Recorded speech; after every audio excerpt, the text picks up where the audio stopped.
Hello, hello, kumusta po sa inyong lahat, mga kapatid, mga kaibigan? Magandang araw po sa ating lahat. Sana po ay nasa magandang kalagayan kayo while panoorin niyo ang video pong ito. Ito po si Rex Apa sa ating munting channel, Rex Apa Lanog sa Gugma sa Pasensya na po mga kapatid. Matagal po tayong naka-upload sa ating video sa ating YouTube dahil busy po tayo mga kaibigan, mga kapatid. Maraming salamat po sa patuloy na sumusuporta nitong ating munting channel, Rex Apa Lanog sa Gugma sa Diyos. At sa ating higit sa lahat sa ating Panginoong Diyos na nagbigay sa atin ng lahat kalakasan, nasa Kanya ang lahat, power natin, buhay natin ay galing sa Kanya. Kaya dapat, unang-una sa lahat, siya talaga ang pasalamatan natin. Si Roy, dyan po sa USA, magandang araw po sa inyong lahat dyan, sa iyong buong pamilya, sa iyong butihing may bahay, Mampat, kasama ng iyong buong angkan. At sa ating mga kapatid dyan sa US, kumusta po kayong lahat dyan sa mga makapanood nitong ating video. Pasensyahan nyo lang po si Rex Apa dahil hindi tayo pure Tagalog, kaya pinipilit nating makapagsalita tayo ng Tagalog upang mas marami-rami pa ang makaunawa, makaintindi dito sa ating video. Kasi alam ko sa mga Cebuano, maintindihan talaga nila ang Tagalog. Kaya dapat matuto tayo sa ating pambansang wika. Di po ba? Okay, shout out sa tanan, mga kaigsuunan gyud, mga kaiglesiyahan, brother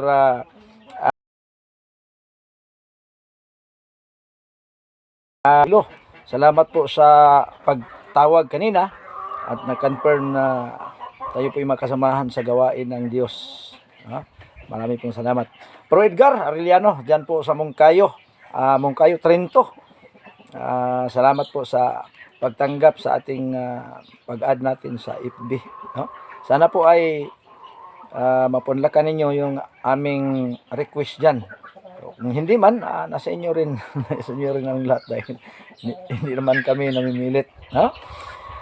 Okay, sa bidyong ito mga kapatid, mayroon tayong importanteng tatalakayin at humingi tayo ng paumanhin sa ating mga kapatid, mga kaibigan, mga RCC, mga CFD. Sa inyo pong lahat, tayo po ay isa lang diha sa ating Panginoon. Kaya, ang pinaka-importante sa atin, tayo po ay magmahalan dahil ang Diyos ay pag-ibig.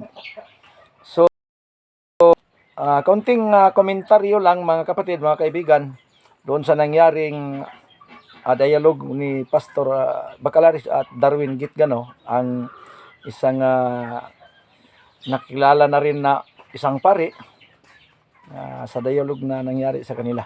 May mga nagsabi na si Bacalaris daw, mga kapatid, mga kaibigan, ay isang mangmang, hindi marunong dahil hindi nakaunawa ng noun.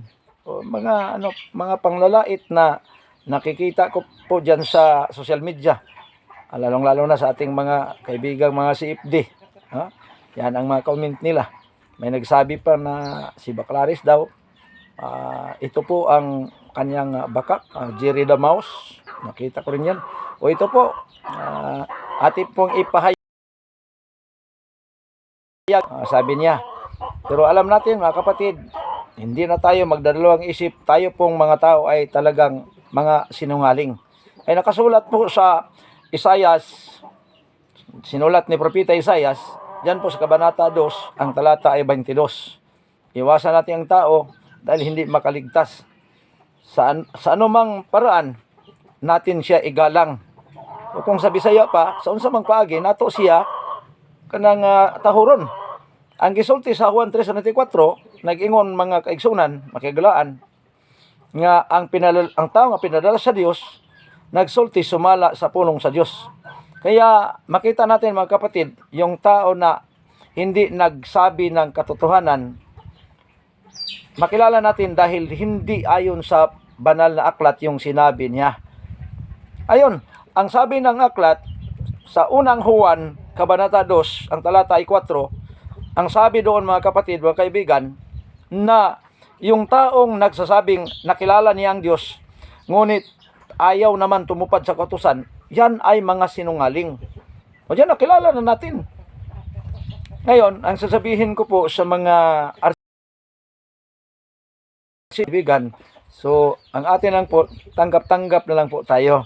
Dahil, tulad ng sinabi ko sa mga reels ko, hindi mapagkaila na nanalo talaga si Bacalaris sa spiritual aspect. Bakit? Tulad ng sinabi ko, marami ng debating nakikita ko, marami ng debating narinig ko, pero wala pang isang debatista na nagsabi sa kanyang katunggali na I love you.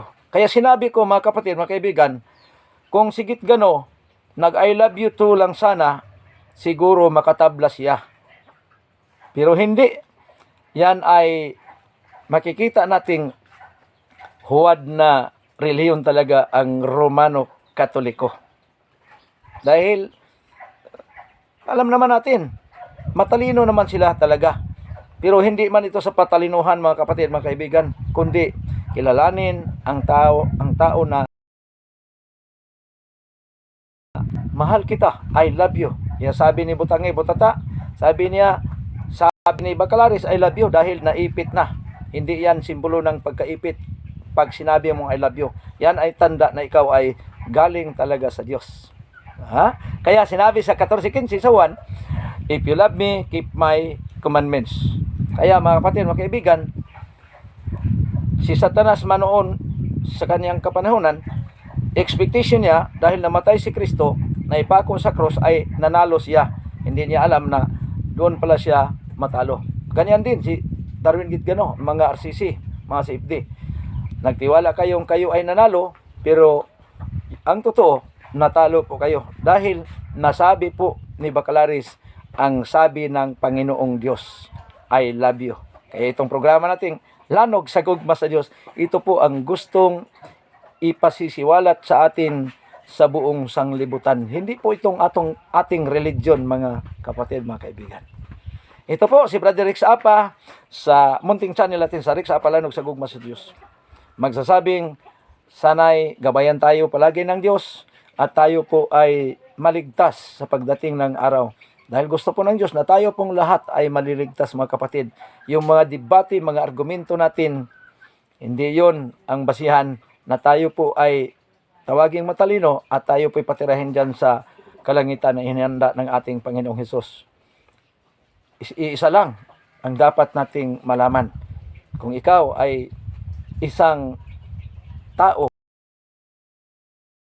ikaw po ay manatiling andyan sa pag-ibig. Basahin niyo po, unang Pedro, Kabanata 4, ang talata ay 8. Dapat nating hawakan.